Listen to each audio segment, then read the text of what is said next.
عادتیں نسلوں کا پتہ دیتی ہیں۔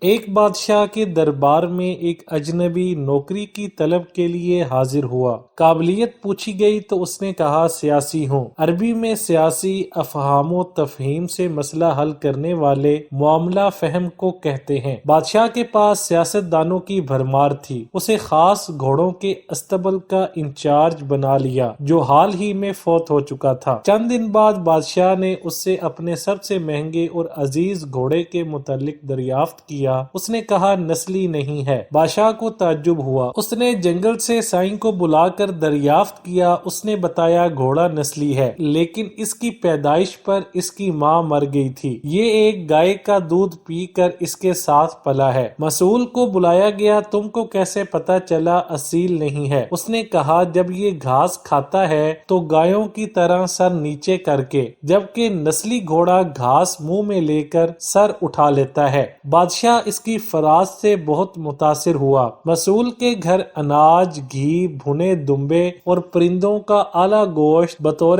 انعام بھجوایا۔ اس کے ساتھ ساتھ اسے ملکہ کے محل میں تعینات کر دیا۔ چند دنوں بعد بادشاہ نے مصاحب سے بیگم کے بارے رائے مانگی۔ اس نے کہا طور و اطوار تو ملکہ جیسے ہیں لیکن شہزادی نہیں ہے۔ بادشاہ کے پیروں تلے سے زمین نکل گئی۔ حواس بحال کیے، ساس کو بلوا بھیجا، معاملہ اس کے گوش گزار کیا۔ اس نے کہا حقیقت یہ ہے تمہارے باپ نے میرے خاوند سے ہماری بیٹی کی پیدائش پر ہی رشتہ مانگ لیا تھا لیکن ہماری بیٹی 6 ماہ ہی میں فوت ہو گئی تھی، چنانچہ ہم نے تمہاری بادشاہت سے قریبی تعلقات قائم کرنے کے لیے کسی کی بچی کو اپنی بیٹی بنا لیا۔ بادشاہ نے مصاحب سے دریافت کیا تم کو کیسے علم ہوا؟ اس نے کہا اس کا خادموں کے ساتھ سلوک جاہلوں سے بدتر ہے۔ بادشاہ اس کی فراست سے خاصا متاثر ہوا، بہت سا اناج، بھیڑ بکریاں بطور انعام دی، ساتھ ہی اسے اپنے دربار میں متعین کر دیا۔ کچھ وقت گزرا، مصاحب کو بلایا، اپنے بارے دریافت کیا۔ مصاحب نے کہا